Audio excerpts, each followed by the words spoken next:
Dave Martinez, this is a guy I want out there. You see that leader for the Nats, and innings pitched, wins, strikeouts. The 1-2. And Jock Peterson goes down swinging for out number 1. And there's that changeup right there.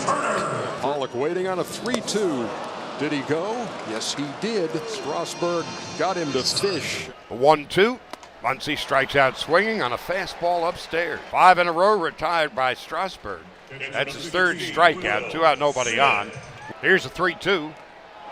Seager tried to check a swing, but one around. Punched out by third base umpire Alfonso Marquez.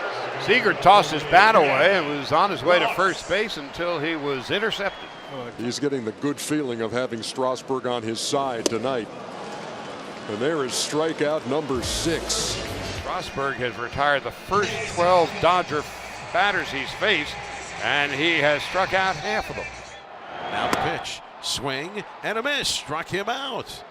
Down and away it goes with a changeup. Bellinger down swinging.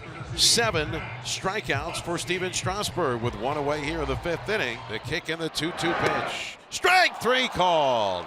Caught him looking at a fastball to the inside. 95 miles an hour. Here it comes on the way. Swing and a miss. And the battle is won by Strasburg, who strikes out Seager. Strasburg with the 1-2. And there is strikeout number 10. Here's the 1-0. Swinging a line drive, caught by Strasburg. Look what I found. The inning is over. Strasburg snares the line drive off the bat of Pollock to retire the side and limit the damage.